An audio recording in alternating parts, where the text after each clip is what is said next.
Hola Iglesia Gracia, qué bueno tenerlos de nuevo por medio de esta plataforma. Cada uno de ustedes sea bienvenido. Yo quiero invitarte en este momento a que prepares tu corazón, que prepares tu espíritu, porque tengo la certeza de que Dios va a hablar hoy a tu corazón. Así que cada uno de ustedes sea bienvenido. El tema de esta mañana es una fe valiente y firme. Yo quiero preguntarte en esta mañana, ¿de qué lado estás? ¿De los que creen que buscar de Dios solo es espiritual? ¿O buscar de Dios solamente es para ver qué recibo de parte de Dios?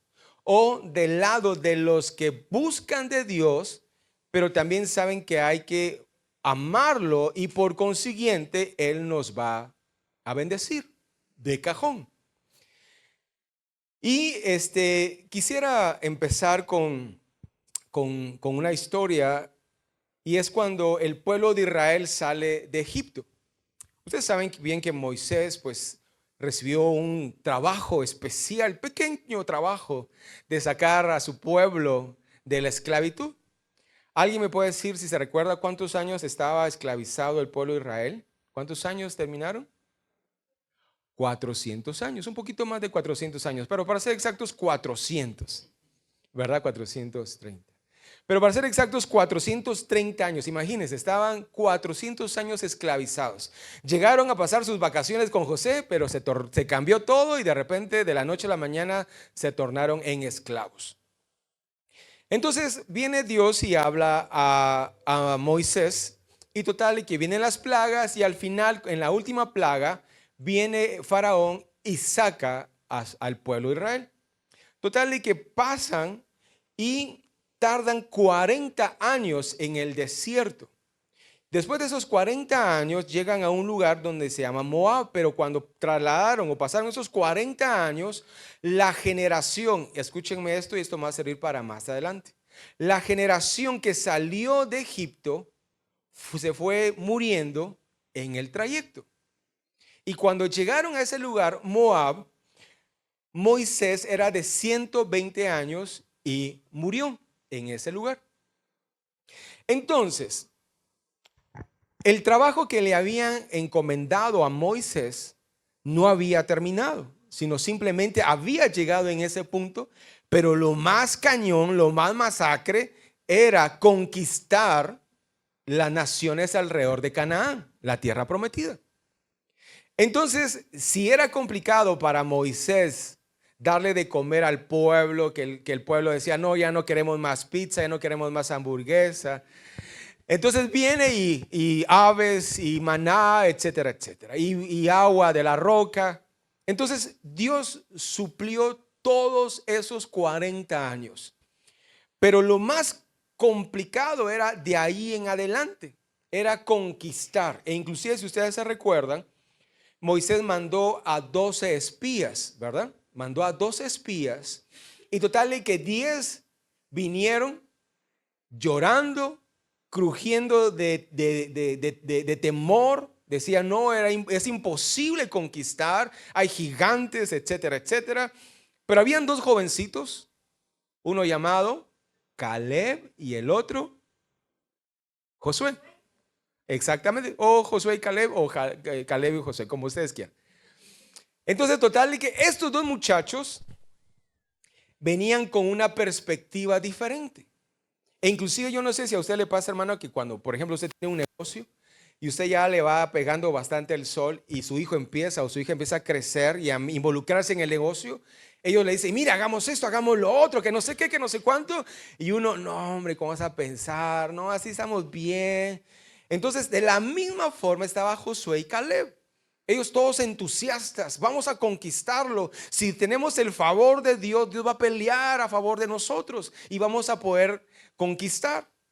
Pero total de que el pueblo, cuando empezó a escuchar a los otros 10, dice que se llenó de temor su corazón y empezaron a decir, ¿acaso no en Egipto teníamos sepulcros? ¿No ahí podíamos morir? Y ahí todavía habían algunos de la generación anterior. Total y que al final Moisés murió de 120 años y pudo ver de lejos la promesa de Dios, o sea, la tierra prometida. Y como les había comentado, Dios levanta a un muchacho llamado Josué y tenía un gran trabajo. Ni más ni menos tenía que llevar a 10 personas a la tierra prometida. No, ¿verdad? Ni más ni menos tenía que llevar 100 personas a la tierra. No. Ni más ni menos tenía que llevar 1000 personas. No. Ni más ni menos tenía que llevar 1.000.000. No. Ni más ni menos tenía que llevar 3. No. Tenía que llevar entre de 3 a 4 millones de personas. Si solo los soldados eran más de 400,000. Hermano, usted con 2 hijos o 3 hijos ya siente que ya no da bola. Amén. Imagínense con tanta gente. ¿Sabe cuánta gente hay aquí en la antigua Guatemala? Hay 50,000 personas. Entonces yo estaba buscando datos ahí en San Google y total que dije, bueno, ¿y cuánta gente habrá en la capital? En la capital hay más de 6 millones. Entonces, imagínense que venga Dios y te diga, Andrés Lee, por favor agarra todos los de la antigua, los de Jocotenango, los de Los Llanos, Santa Ana, San Pedro de las Huertas, y junta toda esa gente al lugar donde yo lo prometí a mi siervo Moisés. Hermanos, eso no era una tarea fácil. Era imposible. Humanamente era imposible. Literalmente era imposible. Uno dice, bueno, con 3, 4. Hermano, mire, cuando uno va a los campamentos, ¿verdad? Con 20, 50, 100 jóvenes, no sé. Dios santo, cómo cuesta, ¿verdad? Y eso que uno empieza a delegar, pero cuesta un montón. Ahora imagínense esa gran cantidad de personas. Ahora, para entrar de lleno, yo quiero que tengas en tu mente 3 lugares. El primero es Sitín, el segundo es Río Jordán y el tercero es Gilgal. De nuevo, Sitín, Río Jordán y Gilgal. Cada uno de ellos tiene un plan y un propósito de parte de Dios. Y tú me vas a decir en cuál de esos 3 lugares tú te encuentras. Entonces, como les comentaba, ahí en Moab estaba el pueblo cuando murió Moisés y después se trasladaron a este lugar que se llama Sitín. Y ese lugar yo le puse el lugar de confrontación. Y quiero que me acompañes en tu Biblia, enciende tu Biblia o abre tu Biblia en Josué capítulo 1, versículo 3 en adelante. 3, 1, 1, 3.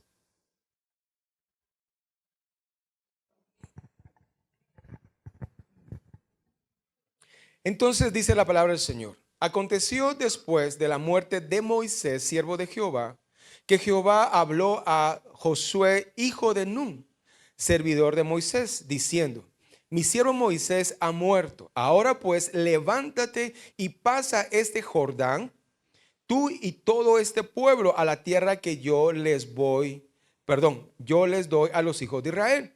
Yo os he entregado, como lo había dicho a Moisés, todo lugar que pisare la planta de vuestro pie. Me imagino que Dios había visto el corazón de Josué y dijo, este muchacho está asustado, está mal. Si nosotros, por ejemplo, a veces los jóvenes tienen un conflicto cuando salen de la universidad y dicen, tengo el conocimiento, mas no tengo la práctica. Y eso es lo que pasaba con Moisés también. Perdón, con Josué. Josué tenía la teoría, había estudiado, había estado con Moisés, sabía cómo era el teje y maneje, cómo tratar a la gente, pero ya la práctica de tratar con la gente y llevarla, dirigirla, vengan por acá, vayan por allá. Entonces viene Dios y le dice, mira, yo lo que le prometí a mi pueblo, y esta promesa venía desde Abraham, Isaac, Jacob, y se fue trasladando con José, con Moisés, y hasta este momento, y viene Dios y le dice, esa misma promesa que le hice a mis siervos, esa misma promesa se mantiene. Porque recuerda que Dios no es ni hombre ni hijo de hombre para mentir o por arrepentirse. Y la promesa que Dios te ha dado a ti, esa palabra profética que a ti te ha dado, esa palabra ahí se mantiene. Amén. Entonces, viene Dios, como a mí me ha hecho, en los momentos de turbulencia, cuando uno está pasando el Niágara en bicicleta con las llantas pinchadas, ahí viene Dios y mira lo que le dice a Josué 1:8. Nunca se apartará de tu boca este libro de la ley, sino que de día y de noche meditarás en él, para que guardes y hagas conforme a todo lo que en él está escrito, porque entonces harás prosperar tu camino y todo saldrá bien. Después, el versículo que todo el mundo sabemos: mira que te mando que te esfuerces y que seas valiente. No temas ni desmayes, porque Jehová tu Dios estará contigo en donde quiera que vayas. ¿Cuántos de nosotros hemos agarrado ese versículo 9 en momentos complicados? Mira que te mando que te esfuerces y que seas valiente, no temas ni desmayes, porque yo, Jehová, estaré contigo donde quiera que vayas. Hermano, mínimo yo unas 1000 veces he agarrado ese texto. Y esto es lo que estaba aconteciendo. Por eso, como les comentaba, la tierra de Sitín es la tierra, el lugar de confrontación. ¿Qué es lo que hoy yo tengo?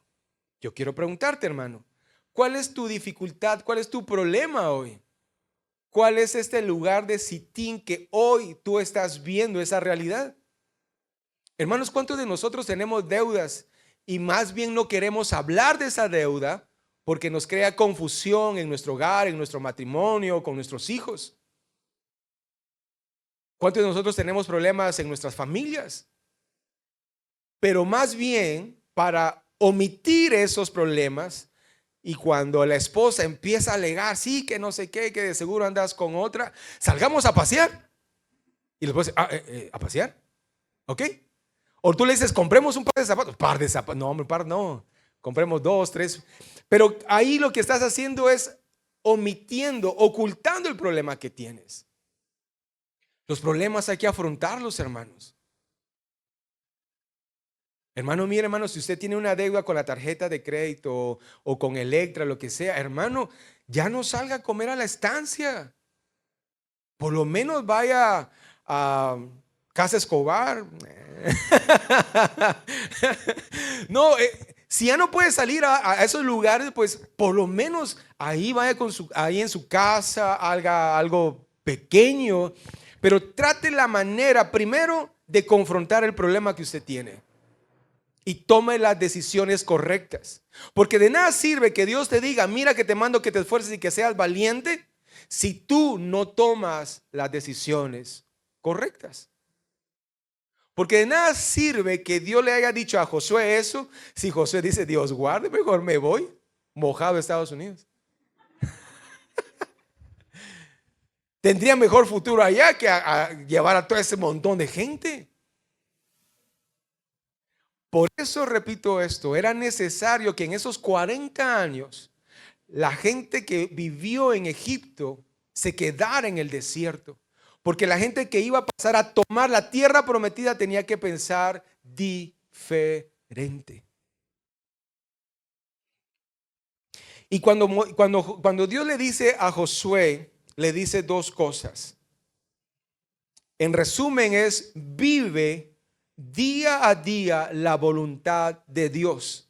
Cuando viene en el versículo 8, cuando le dice, nunca se aparte de tu boca este libro de la ley, sino que de día y de noche meditarás en él, para que guardes y hagas conforme a lo que en él está escrito. Y después dice, porque entonces, ¿qué dice? Harás prosperar. Entonces, ¿cuál es el secreto para prosperar, hermano? Dar ofrendas ostentosas, hacer un pacto con Dios. Simple y sencillamente es vivir para Él. Y eso te va a hacer prosperar. Entonces, viene Dios y le dice, si tú vives día a día mi voluntad, como nosotros como iglesia tenemos esa frase que dice, vive para Cristo. Ese vivir para Cristo va a hacer prosperar tu vida. Y lo segundo que le dice es, esfuérzate y sé valiente. Y después al final todavía remata y dice, porque yo estaré contigo. 3 pasos sencillos. Vivamos para Cristo. Esforcémonos y seamos valientes. Y Dios estará con nosotros.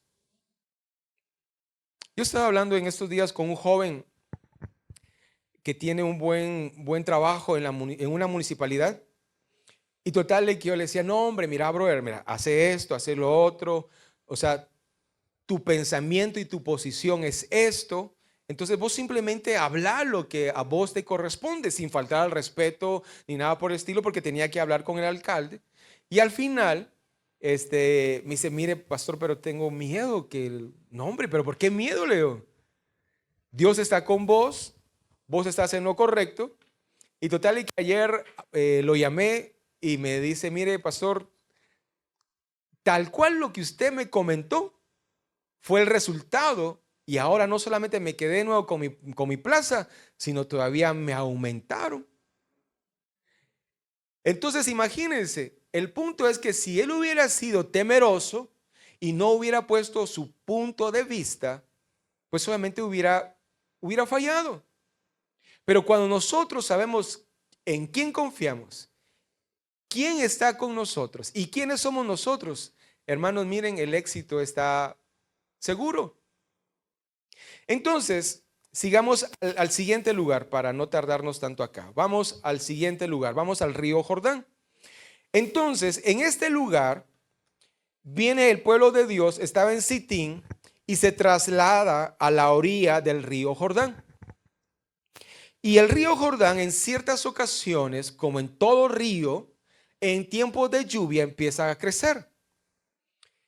Yo no sé si ustedes han visto el río Motagua acá en Guatemala. Cuando llueve, Dios guarde. Por eso hay tantos puentes destrozados, ¿verdad? Porque el río empieza a crecer. Entonces, el río Jordán, en ese preciso momento que llega el pueblo de Dios al río Jordán, a la orilla del río Jordán, pues viene y tiene temor en su corazón. Ahora, mira esto. Cuando Moisés fallece, el pueblo de Dios estaba temeroso. ¿Y ahora qué hacemos? Y me imagino que los que ya son así, ya grandes, maduros, y miran a un joven, dice, este no tiene la talla, este le falta. No, hombre, mejor regresémonos. Mejor, aquí en Sitín está bonito, hombre. Allá al fondo se mira el río Jordán, porque no, mejor nos quedamos acá. Está bien la tierra prometida, se puede visualizar dónde está, pero no, hombre, mejor quedémonos acá porque mira el gran río. O mejor esperemos que baje, esperemos en verano. Pero el plan de Dios era que pasaran. Entonces mira acá, hay varias cosas que tenemos que tomar en cuenta en el río Jordán. El río Jordán, según lo que yo pude estudiar, es el lugar donde tenemos que empezar a confiar en Dios. Entonces, vamos a Josué capítulo 3, versículo 15 en adelante. Dice, cuando los que llevaban el arca entraron en el Jordán y los pies de los sacerdotes que llevaban el arca fueron mojados a la orilla del agua, porque el Jordán, escucha esto, dice, porque el Jordán suele desbordarse por todas sus orillas todo el tiempo de la siega. Versículo 16. Las aguas que venían de arriba se detuvieron como en un montón bien lejos de la ciudad de Adán, que estaba al lado de Zeratán. Y las que descendían al mar de Arabia, al mar salado, se acabaron y fueron divididas. Y el pueblo pasó en dirección a Jericó. Mas los sacerdotes que llevaban el arca del pacto de Jehová estuvieron en seco, firmes en medio del Jordán, hasta que todo el pueblo hubo acabado de pasar el Jordán. Y todo Israel pasó en seco. Lo sobrenatural que había pasado con Moisés cuando se abrió el mar, eso mismo pasó cuando el pueblo de Israel estaba por pasar el río Jordán. Pero viene Dios y le dice a Josué, mira, pues vamos a hacer algo. Toma los sacerdotes que carguen el arca, y cuando los sacerdotes, el primer sacerdote que ponga el pie en la orilla del río Jordán, el río se va a dividir. Y los sacerdotes continúan caminando, y cuando estén a la mitad, el pueblo empieza a pasar. Imagínense esa cantidad de gente pasando el río, los sacerdotes cargando.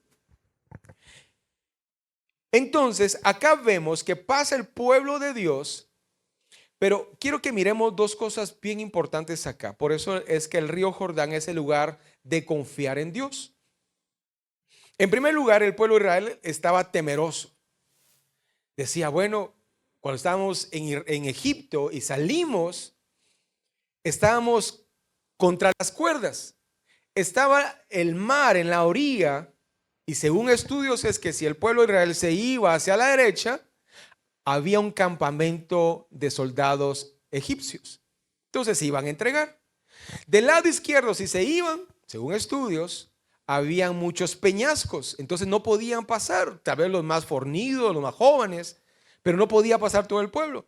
Y si se regresaba, pues el faraón los mataba. Entonces no había salida. Pero viene Moisés con la dirección de Dios, y total de que cruzan el mar, y cuando llegan a la orilla hay una pachanga espiritual. Entonces eso tenían en mente los israelitas cuando llegaron a la orilla del Jordán. Pero en ese momento ya no estaba Moisés.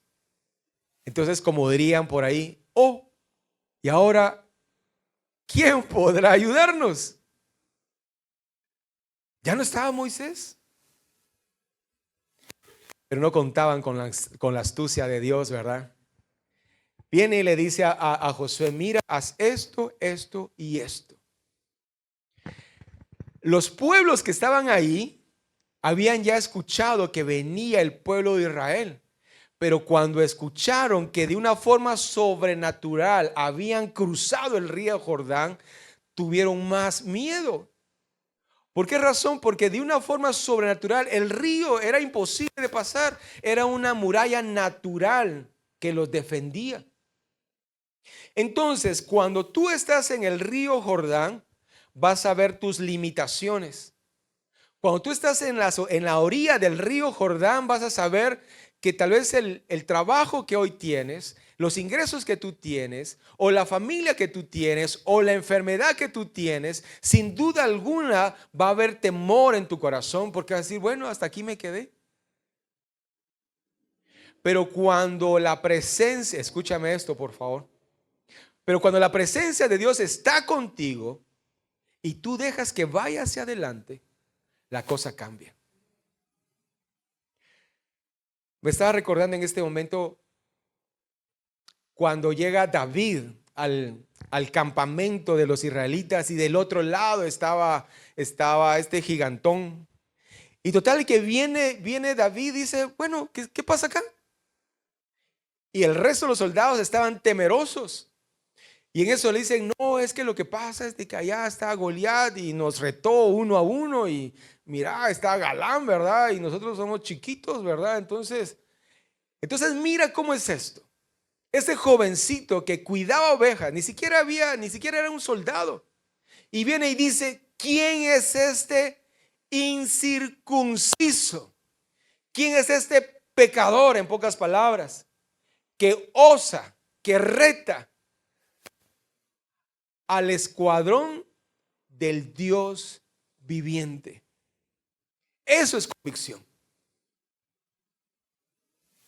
Eso es cuando uno sabe quién está con uno y en quién cree en uno. Hermano, solo agarra una pequeña onda y le dice a Goliat, agarra la onda. Y con esa onda le da con una bastó y lo mató. Entonces yo pregunto, hermano, ¿quién es tu gigante? cuánto mide tu gigante, pero también tienes que saber cuánto mide tu fe en Dios, tu confianza en Dios. Y esa es la diferencia que marca el pasar o no pasar el Jordán. Porque si los israelitas hubieran dicho, no, hombre, ¿saben qué? No, el río está demasiado crecido, ya no está Moisés, mejor esperemos. O ¿saben qué? Tal vez arriba hay menos agua y vamos a ver, mandemos a unos jóvenes que miren si hay un lugar más bajito para pasar. Cuando tú estás en el Jordán, hermano, es el momento de empezar a caminar por fe. Así como Pedro salió de la barca y empezó a dar pasos de fe, de esa misma forma tú tienes que salir y empezar a dar pasos de fe. Y mira, hermano, si te das cuenta, yo no estoy hablando nada de la presencia de Dios o buscar de Dios, sino estamos hablando, poniendo un ejemplo de lo que hay que hacer para obtener lo que Dios nos ha prometido, lo que Dios ha puesto en tu corazón. Hermano, ¿qué ha puesto Dios en tu corazón? Levantar tu negocio, levantar tu empresa, enganchar una casa, casarte o recasarte. Ya no, Dios guarde. O sea, ¿qué es lo que Dios ha puesto en tu corazón? Entonces, en ese preciso momento es cuando tenemos que saber qué es lo que Dios ha puesto en nuestro corazón y en base a eso obtenerlo. Y vamos al último lugar, vamos a Gilgal. Entonces, primero estábamos en Moab, donde falleció Moisés. Después se trasladaron a Sitín y de Sitín se encaminaron al río Jordán, donde tenemos que confiar en Dios y donde vamos a ver lo sobrenatural de Dios actuando a nuestro favor. El siguiente es Gilgal. Y Gilgal es el lugar seguro donde Dios nos va a dar las estrategias para conquistar u obtener lo que Él nos ha prometido. Quiero que me acompañes a Josué capítulo 5, versículo 6. Y dice la palabra del Señor: porque los hijos de Israel anduvieron por el desierto 40 años, hasta que todos los hombres de guerra habían salido de Egipto fueron consumidos, por cuanto no obedecieron la voz de Jehová. Por lo cual Jehová les juró que no les dejaría ver la tierra de la cual Jehová había jurado a sus padres que no las daría, tierra que fluye leche y miel. En primer lugar, cuando nosotros estemos acá en Gilgal, tenemos que cambiar nuestro pensamiento. Normalmente yo les digo, hermanos, el hecho de ser cristiano no es de quitarnos un rótulo de religiosidad y ponernos otro rótulo de cristiano, sino cuando uno acepta a Cristo es que uno tiene un cambio de mentalidad. ¿Se recuerdan cuando Juan el Bautista empezó el ministerio o su ministerio? ¿Qué fue lo primero que él decía? Arrepiéntanse, porque el reino de los cielos se ha acercado. Cuando Jesús empezó su ministerio, ¿qué empezó a decir? Arrepiéntanse, el reino de los cielos se ha acercado. Y arrepentirse es un cambio de mentalidad. Eso es arrepentirse. Antes iba a la izquierda, ahora voy hacia la derecha. Antes era rojo, ahora soy de Dios. Para no entrar en problemas. Eso es un cambio de mentalidad, pensar completamente diferente. Entonces, cuando nosotros estamos en Gilgal, tenemos que cambiar nuestra mentalidad. Te voy a poner un ejemplo pequeño. Hablando de fe, uno tiene una fe de cajón que tú ya traes de nacimiento. Por ejemplo, tú sabes, si estás trabajando en una empresa, sabes que el 15 y el 30 te pagan. Tienes esa fe. Y si no te pagan el 15 y el 30, hablas con, mira, ¿qué pasó, verdad? No me has pagado. O por ejemplo, tú agarras tu celular y activas la alarma a las 3 de la mañana porque tienes que ir a hacer un mandado muy importante de madrugada. Y tú marcas tu reloj despertador y le das enter y se activa. O sea, tú no te estás levantando a las 12. ¿Será que se recordará el celular que me marque el...? Y después te despiertas otra vez a las 2, después a las 3. No, tú tienes fe, que es una fe básica, y confías que el celular va a sonar o el reloj despertador del celular va a sonar. Tú confías que a las 6 de la mañana empieza a salir el sol. Tú confías, es una fe de cajón que ya lo hacemos todo de hecho. Pero dentro de esto, y cuando nosotros aceptamos a Cristo, el mismo Espíritu empieza a activar nuestra fe. Y por si fuera poco, después, por medio de los dones, hay un don que se llama fe. Entonces, todo esto va creciendo para que nuestra fe, nuestra mentalidad vaya cambiando. Por ejemplo, si viene alguien y te dice, mira hermana, fíjese que tengo dolores aquí, yo creo que son los ovarios, puede orar por... Solamente cuando usted escucha por mí, ustedes de por dentro reprenden el nombre del Señor Jesús y llamamos al líder de la iglesia o llamamos al pastor, porque la Biblia dice que si hay algún enfermo, llame a los ancianos de la iglesia y que unjan y que oren, y esa oración de fe sanará al enfermo. Pero ¿por qué usted no toma la fe y ora usted por ellos? Ahí es cuando el pensamiento tiene que cambiar y decir, no, yo soy un hijo de Dios. El Espíritu también fue depositado en mí y yo puedo orar por sanidad. Hermanos, si la persona no ora, ya es cosa de Dios con ella, pero usted ore. Entonces, cuando nosotros cambiamos de mentalidad, ahí la cosa empieza a cambiar. Y mira lo que dice en Lucas capítulo 5, versículo 37. Hablando de cambiar de mentalidad, ahí dice Lucas 5, 37. Y nadie echa vino nuevo en odres viejos. De otra manera, el vino nuevo romperá los odres y se derramará, y los odres se perderán. Dios no puede depositar en nosotros una presencia de Él más fuerte porque nosotros no hemos cambiado nuestra forma de pensar. Hermano, ¿cuántos años tiene usted de ser cristiano? ¿3, 5, 10, 15? ¿Más que Matusalén? ¿Cuántos años tiene usted de ser cristiano? Y lo más que dice, Rambo, saca la bazooka.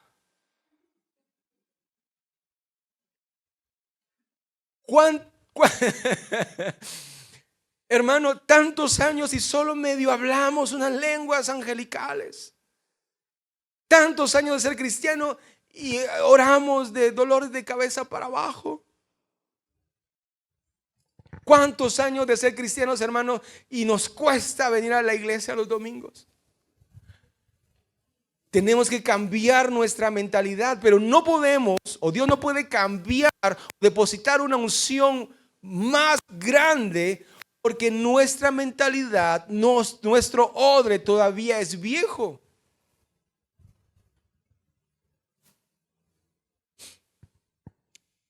Hace muchos años en la iglesia donde yo vengo, había un hermano, y creo que Pati e Iván se recordarán, él se llama Jacobo. Y total de que este hermano tuvo un despegue, hermano, increíble. O sea, imagínate. Su esposa empezó a asistir a un grupo de estudio bíblico. Y total de que él llegaba bien tomado, decía, tocaba la puerta. Blanqui, Blanqui, bien bolo el hermano. Salí Blanqui. Y nosotros salíamos y decíamos, vos Jacobo, hombre, déjala, está aquí estudiando la Biblia. No, yo quiero llevar a mi esposa. Total que se la llevaba. Y así era casi todas las semanas. Y total que un día él aceptó a Cristo. Yo tuve la bendición de bautizarlo. Y empezó a crecer como la espuma espuma del mar empezó a crecer a nivel de liderazgo. Y en eso hubo la oportunidad que él se viniera, que había una oportunidad de pastorear. Habían dos oportunidades, una en la zona 5, si no mal recuerdo, y otra aquí en la Antigua. Y total y que viene y le dan la invitación si él quiere venirse a pastorear. Amén, dijo él, me vengo. Pero muchos en la congregación empezaron a decir, no, hombre, Juan, a pensar si él es muy tierno, hombre, no sabe de la palabra, esto y lo otro. Odres viejos pensando que Dios no tenía el poder para transformar vidas, para transformar pensamientos. Y eso es lo que pasa con muchos líderes. Viene alguien cañón a la iglesia y empieza a hacer esto y lo otro. Ay, entonces aquí hay que marcar, hay que pagar peaje, ¿verdad? Mínimo unos 5 años. Pero no se trata del que quiere, sino del que Dios tiene misericordia. ¿Y cómo vamos a entender eso? Cuando los odres viejos los dejemos a un lado y tengamos odres nuevos, cuando Dios deposite en nosotros una unción diferente, un pensamiento diferente y una visión diferente. Me recuerdo, yo no sé si usted se ha dado cuenta, pero hay pastores, cuando un líder empieza a crecer en la iglesia, lo empieza a hacer de menos, ¿verdad? Le empieza a poner el pie, le dice. Y total de que yo fui a un congreso y total, no fui a un congreso. Me mandaron un video de un congreso y total de que estaba predicando un pastor bien joven, bastante joven, como mi persona, como está bien, que Dios les perdone. No, es como Byron, por ejemplo, patojón, así, muchachón. Entonces, total de que él estaba compartiendo y dice que los pastores, muchos pastores son como el rey Saúl, pero muchos pastores tendrían que ser como el faraón. Entonces yo dije, ¿cómo así, Geo? Y le presté más atención.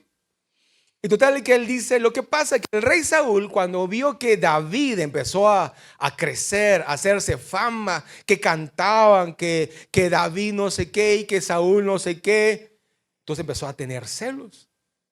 Y en vez de levantarlo, le quería cantar las golondrinas.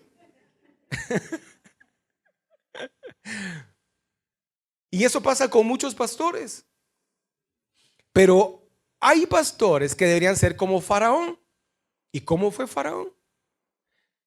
Llegó un muchacho llamado José, interpretó su sueño y él dijo, ¿encontraremos a otro hombre como este? Con tanta sabiduría. ¡Ja! Venga para acá, ni lento ni perezoso.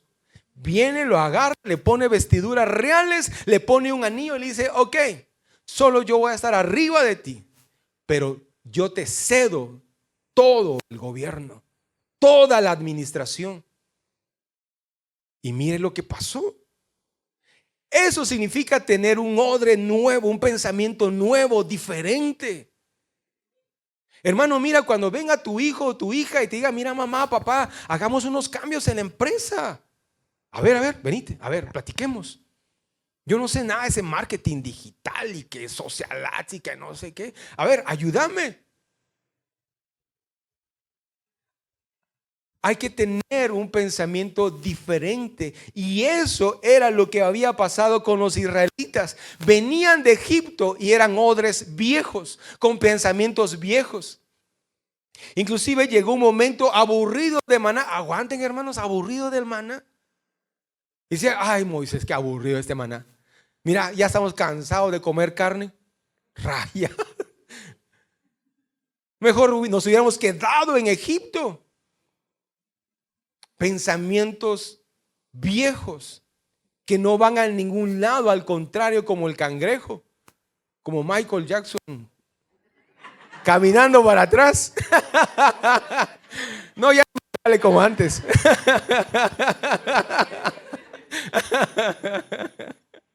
Vamos para atrás, pero odres nuevos nos hacen ver hacia adelante. Odres nuevos nos hace confiar en Dios y entender que Dios no está enmarcado en una religiosidad, sino está metido en nuestros corazones, impregnado en nuestros corazones, y Él nos da la victoria, porque si Él está con nosotros, ¿quién contra nosotros? Dios santo, hermano, se nos va alargando el tiempo, son varios puntos, pero bueno, voy a ir un poquito más rápido. Entonces, en Gilgal tenemos que cambiar nuestra mentalidad. Segundo punto, Él quita nuestra naturaleza pecaminosa. Versículo 8 del capítulo 5 dice: y cuando acabaron de circuncidar a toda la gente, se quedaron en el mismo lugar en el campamento hasta que sanaron. Versículo 9. Y Jehová dijo a Josué: hoy he quitado de vosotros el oprobio de Egipto, por lo cual en el nombre de aquel lugar fue llamado Gilgal. En este lugar viene Dios y le dice a Josué: toda la nueva generación, todo el nuevo, los nuevos odres o los odres nuevos, hay que circuncidarlos para que no haya ningún vestigio de Egipto, para que no haya aquello que les recuerde, sino que en este caso haya en ustedes, o quitar en ustedes esa vergüenza que traían de Egipto. Entonces, en este lugar, en el Gilgal, es necesario, hermanos, que ya no pequemos. Que conste que no estoy diciendo que seamos perfectos.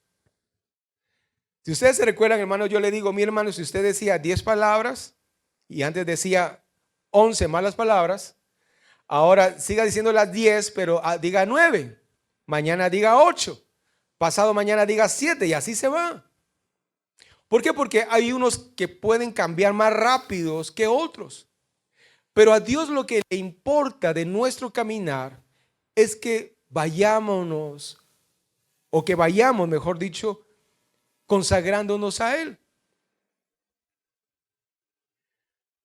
Cuando uno va en un camino y siente el olor a perro muerto, ¿ustedes qué hacen? ¿O qué hace uno? Uno dice: uff.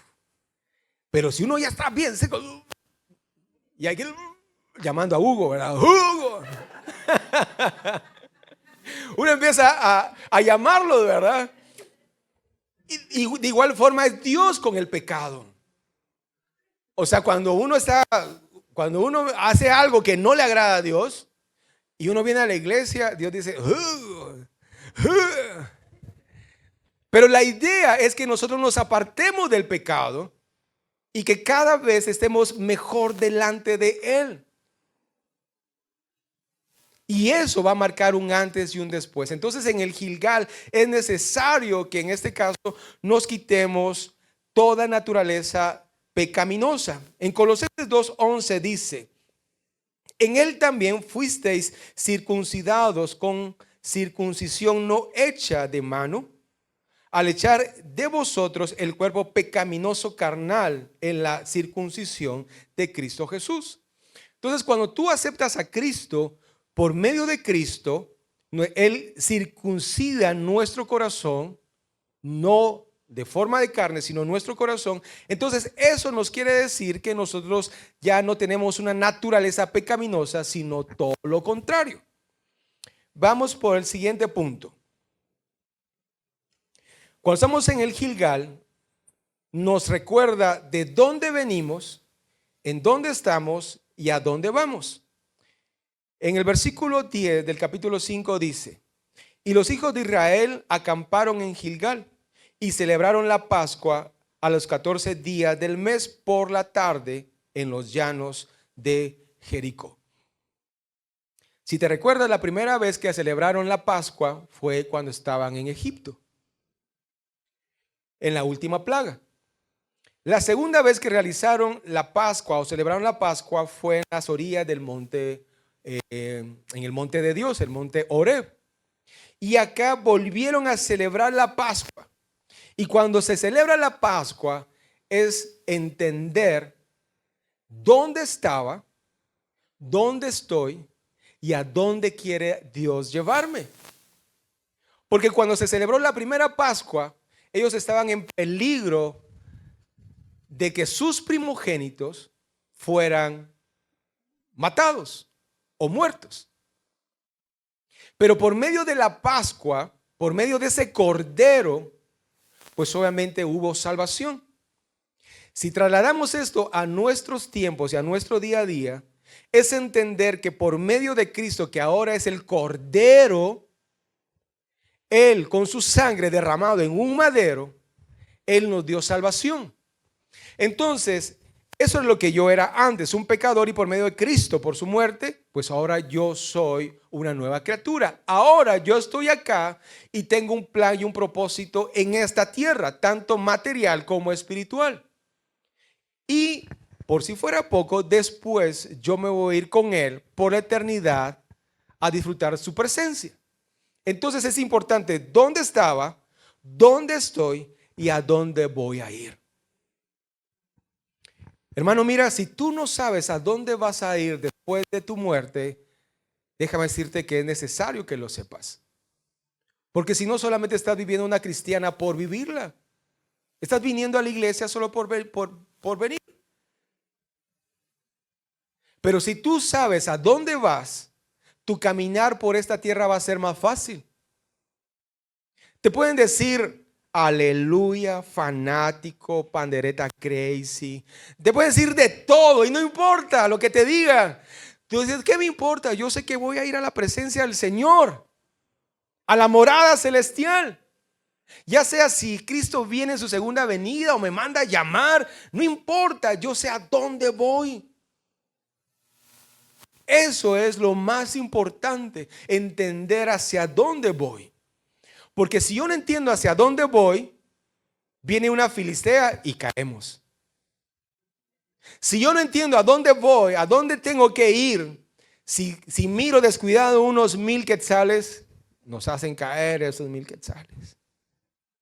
Los agarro, lo que no es mío. Pero si tú sabes, hermano, a dónde vas, no importa, hermano, si el mundo te deja, si un perro te orina, para llegar a un extremo también, ¿verdad? No importa lo que te pase, hermano, tú sabes hacia dónde vas a llegar. Y no importa si hoy tienes en abundancia o si hoy tienes escasez, no importa, porque tú sabes en quién confías y a dónde vas a llegar. Y eso es lo más importante. Y muchas veces como cristianos perdemos de rumbo eso. Entonces, para terminar este punto, es que en el Gilgal es, saber, ya me perdí, hermanos, que ustedes me emocionan. Es recordar la Pascua, de dónde Dios nos sacó, en dónde Dios nos tiene y a dónde Dios nos va a llevar. Piensa por un momento de dónde vienes tú, la situación económica donde estaban tus papás, tus abuelitos y lo que hoy tú tienes. Hermano, mira, a mí me gusta mucho hacer una retrospectiva. Por ejemplo, ahorita con mis amigos Patti e Iván, nomás los vi, tuve como dirían en mi pueblo, un flashback. y me recordé cuando era joven, cuando andaba en una bicicleta. Entonces me recordé y yo dije, bueno, esto y lo otro. Me recordé de mi familia, de mis primos. Y total, y me gusta hacer eso. ¿Saben por qué? Porque me gusta darle gracias a Dios por lo que hoy tengo.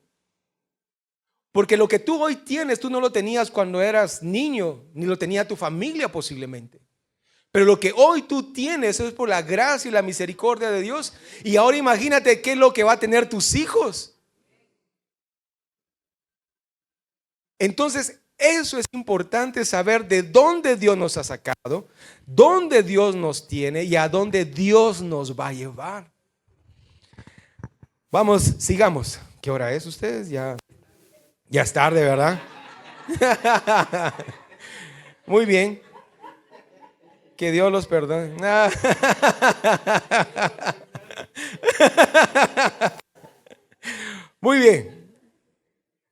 sigamos. Vamos a terminar con esto.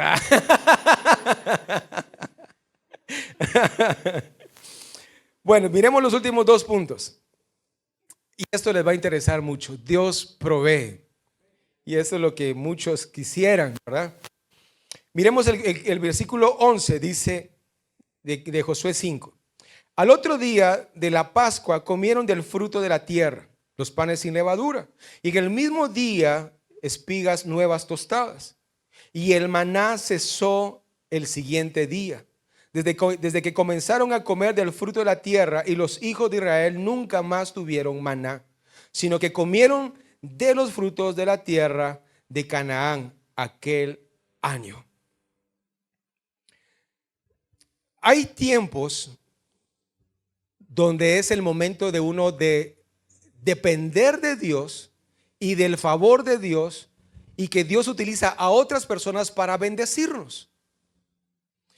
Y yo creo que cuando estamos acá en el Gilgal y tenemos un pensamiento diferente, tenemos que entender que hay momento para recibir y hay momento para dar. A nosotros nos cuesta dar, hermanos. Bueno, no ustedes, perdón. O en otra iglesia. Les cuesta dar. Pero nos cuesta aún más recibir. Porque el recibir hace que nuestro orgullo se baje. ¿Cómo va a pensar, hermano, que yo voy a recibir una ofrenda? ¿Cómo va a pensar que yo voy a recibir una bolsa de víveres, hermano? ¿Cómo va a pensar, hombre? Pero si no se puede, no se puede, así de sencillo. Y en este caso, Dios está levantando a una persona, está bendiciendo a esta persona para bendecirte a ti. Y puede ser que hoy tú estés siendo de bendición a esta persona, y espero que tú seas una tierra fértil, ¿verdad? Al recibir eso. Y cuando tú recibes esto, la persona que dio, Dios lo sigue bendiciendo. Y ese es un principio de la siembra y la cosecha. Entonces, cuando nosotros hacemos eso, de aceptar lo que en este caso recibimos de parte de Dios, hay una gran bendición. Entonces, en este momento, aquí en el Gilgal, ya el pueblo de Israel, estas personas, como casi 4 millones de personas, ya no recibieron el maná del cielo porque cesó. ¿Por qué razón? Porque las personas empezaron a trabajar la tierra, y el fruto de la tierra, el fruto del trabajo, empezó a bendecirlos. Y ese es el punto. Cuando tú estés en el valle de la sombra y de la muerte, cuando tú estés ahí en el Niágara, pasando el Niágara en la bicicleta y con las llantas pinchadas, hermano, baja tu orgullo, recibe lo que te están dando. ¿Por qué razón? Porque después Dios te va a levantar, ya no va a proveer maná, ni va a mandar cuervos para que te bendigan, sino más bien tú vas a ser de bendición. Yo pregunto en esta mañana, ¿cuántos quisieran que Dios los, pero no van a decir amén, solo esperen que yo termine de decir la frase? ¿Cuántos quisieran que Dios los bendijera para dar a otros y ser de bendición? Ahora sí responde. Amén. Pero muchas veces nosotros le decimos a Dios, bendíceme, bendíceme, bendíceme, pero somos como los asadones, solo para adentro, ¿verdad? Pero Dios te quiere bendecir y que tú seas una pala. ¿Y una pala qué es? Agarra de lo que tiene y le tira al halo. Agarra y le tira a hermana Angelina. Ahí le va, hermana Angelina. ¿Ven? Eso es. Entonces, aquí en el Gilgal, Dios cesó el maná porque ya no tenían necesidad de una provisión sobrenatural, sino ya era una bendición por el fruto del trabajo que ellos iban a hacer. Y hoy sí miremos el último punto, para que Lalo no me diga nada. Muy bien, entonces, resumamos. En el Gilgal,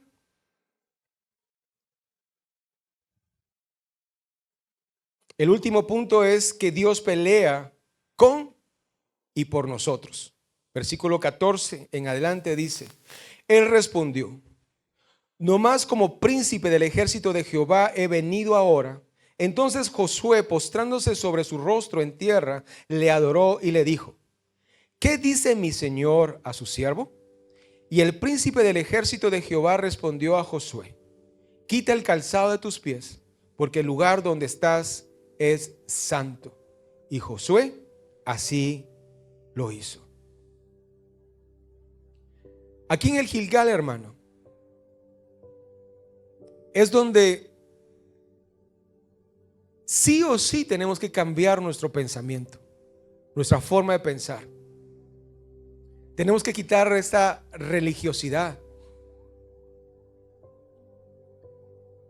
Y más que tener una relación con Dios, tenemos que hacer un negocio con Dios. Porque un negocio es un gana-gana. Un negocio es un compromiso, tanto de una persona como de la otra. Cuando tú tienes una relación con Dios, ok, somos cuates, buenísimo, vamos, excelente, vamos. Pero cuando yo hago un negocio con Dios, en el buen sentido de la palabra, es cuando mi acción, lo que yo hago, va a gustar a la otra persona. Pero muchas veces nosotros como cristianos solo hacemos algo para bien cuando necesitamos algo de Dios. Pero cuando estamos bien muchas veces, y no como una regla general, pero muchas veces nosotros nos vamos, nos apartamos, pero cuando estamos mal, como el hijo pródigo, regresamos. La palabra de Dios dice que a los que amamos a Dios, conforme a su propósito, conforme a su llamado, todas las cosas obran para bien. Pero dice a los que aman. Y cuando yo amo a Dios, hermano, yo voy a tratar de hacer las cosas bien. Cuando yo amo a Dios, voy a tratar la manera de hablar correctamente. Cuando yo amo a Dios, me voy a comportar como un hombre. Si yo amo a Dios, me voy a comportar, en este caso las damas, como una mujer. Si yo amo a Dios, me voy a comportar como un buen trabajador, como un buen empresario. Porque si yo amo a Dios, lo que yo haga, dice su palabra, todas las cosas obrarán para bien. En esta última parte que vimos, Josué estaba en un lugar y se le aparece un ángel. Y mira, y Josué, este Josué no estaba ahí como pensando, ¿será que me voy a la guerra? O no, no. Josué tenía una actitud de que yo voy a la guerra. Y cuando vio ese ángel, esa personificación, sacó su espada y le dijo: bueno, ¿amigo o enemigo? ¿Amigo o enemigo? Es que le dije enemigo porque me recordé de un niño que cabal así decía cuando vio la película de Buzz Lightyear. Decía: ¿sos amigo o enemigo? Le decía. Y viene Josué y le dice eso: ¿tú eres de los nuestros o de los contrarios? Como quien dice, aquí nos agarramos.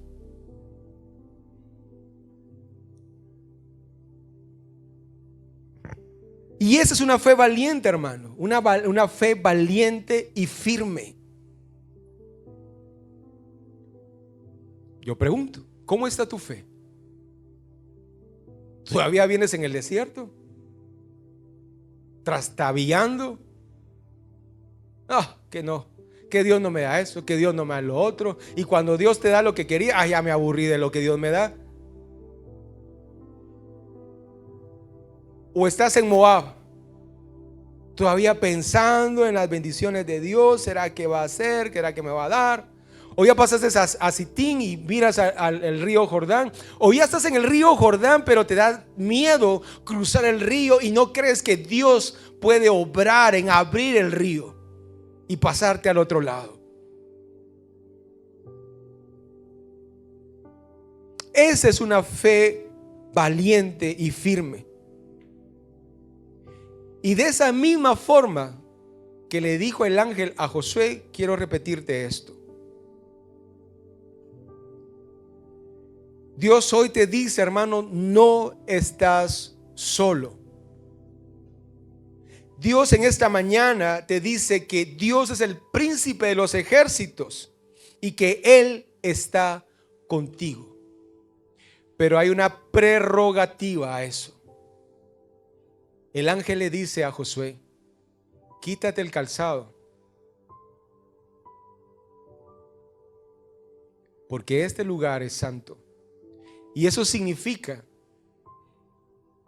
que si tú quieres que Dios esté contigo, tienes que habitar en su presencia. Tienes que despojarte.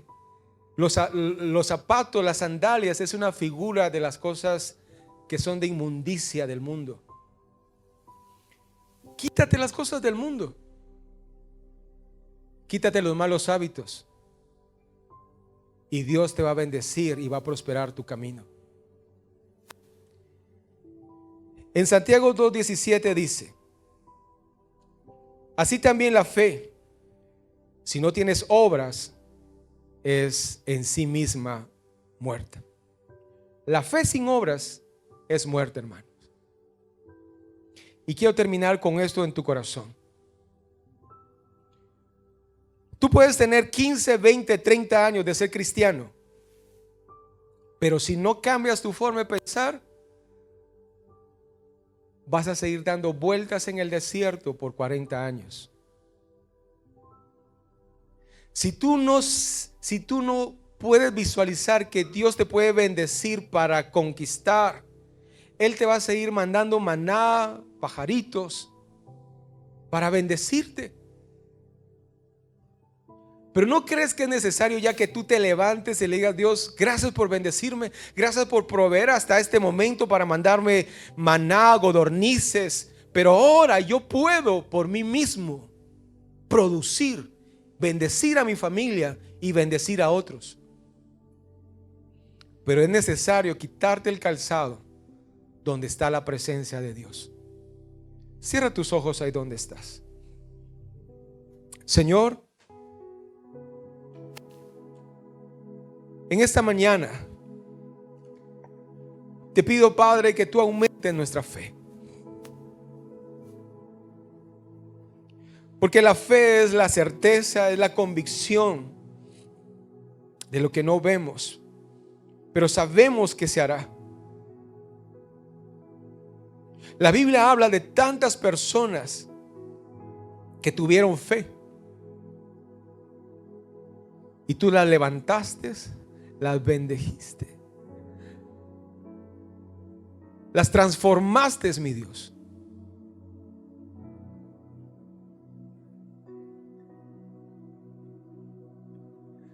Sin fe no podemos agradarte, Señor. Sin fe no podemos agradarte. Y si yo digo que tengo fe, pero no demuestro con mis obras, mis acciones que tengo fe, no estoy haciendo nada. Hermano, ahí donde tú estás, en base a la situación que hoy estás pasando, déjame decirte que Dios hoy te dice, no temas ni desmayes, porque yo estoy contigo. Solo te digo, dice el Señor, esfuérzate y sé valiente. Y camina en base a las promesas que yo te he dado, a la palabra que yo te he dado. Camina hacia esa tierra prometida que yo te he prometido. Hermanos, si estás en el desierto, creo que es el momento de quitarte ese odre viejo y tener un odre nuevo para la bendición que Dios va a traer a tu vida, a tu corazón y a tu familia. Pero es necesario que aumentes tu fe. Que aumentes tu fe. Y esa fe te levantará, te hará brillar con la luz de Dios. Y como dice su palabra en el libro de Salmos, que seremos como árboles firmemente plantados junto a corrientes y que daremos nuestro fruto a su tiempo y nuestra hoja no caerá. Y todo lo que hagamos, dice su palabra, prosperará. Si tú quieres, hermano, que todo lo que tú hagas prospere, confía en Dios. Confía que Dios obrará y que Él te usará para bendición a otros. Si tú necesitas, hermano, una fe sobrenatural, confía en Dios y Él obrará a tu favor. Si algún hermano en esta mañana está en la orilla del Jordán, pasando una situación difícil, yo te voy a pedir que tú te pongas de pie y que oremos por esa situación complicada que tú tienes, ya sea económica, ya sea de salud, ya sea emocional o sentimental, o de trabajo, o de tu empresa. Vamos, ponte de pie y vamos a orar para que Dios nos dé la fuerza y la convicción para levantarnos y confiar que Él va a abrir el Jordán y nos va a pasar al otro lado, en el Gilgal, donde veremos la presencia de Dios, donde veremos el mover de su gracia, donde veremos su favor en nosotros. Gloria al Señor. Tú que te pusiste de pie, levanta tu mano, por favor, y vamos a orar. Padre, en el nombre de Cristo Jesús, tú que escudriñas cada corazón, que para ti no hay nada oculto en este momento, Señor, yo te pido, Padre, de que tú obres en medio de cada adversidad, de cada circunstancia que está, Señor, mi Dios, opacando la vida y la alegría de mis hermanos. Sabemos, mi Dios, que mayor es el que está con nosotros que el que está en el mundo. Y en este momento, Señor, yo te pido, mi Dios, que cambies completamente la forma de pensar de mis hermanos. Que aunque hoy todo se torne gris y oscuro, ellos puedan visualizar, entender con ese odre nuevo que Dios obrará y abrirá el río Jordán a la mitad. Y ellos pasarán a la tierra prometida, donde tú estás, donde tu provisión va a ser aún más grande, donde tú vas a cambiar nuestra forma de pensar y todas las cosas serán hechas a nuestro favor, porque vamos a caminar en fe, vamos a creer que tú nos vas a bendecir. Gracias te doy, Padre. Bendigo en el nombre de Cristo Jesús a cada uno, Señor. Y en el nombre de Cristo Jesús veremos en esta semana milagros, miremos transformaciones, veremos cosas sobrenaturales, porque ahora, por medio de Cristo Jesús, seremos odres nuevos, donde será depositado en nosotros una unción fresca en el nombre de Cristo Jesús. Gracias te damos en el nombre de Cristo Jesús. Amén y amén. Estoy seguro que la palabra de hoy llenó tu corazón, llenó tu vida. Pero quiero invitarte a que no te conformes solo con ver esto, sino al contrario, quiero invitarte a que tú te unas a nuestra iglesia, que nos visites y que seas parte de nuestra familia. Ahora, si no puedes, quiero invitarte a que te suscribas a este canal y que puedas ver y escuchar todas nuestras prédicas. Y aparte de eso, pues que nos sigas en nuestras redes sociales y que lo compartas con tus amigos. Si Dios ha hablado a tu corazón para que apoyes económicamente nuestro ministerio, acá abajo está saliendo la cuenta bancaria de la iglesia. Yo quiero exhortarte a que nos apoyes, porque de esa forma nos ayudas a que el evangelio llegue a muchas personas. Bueno, quiero decirte que esta semana va a ser una semana de gran bendición. Así que Dios te bendiga y recuerda, vivamos para Cristo.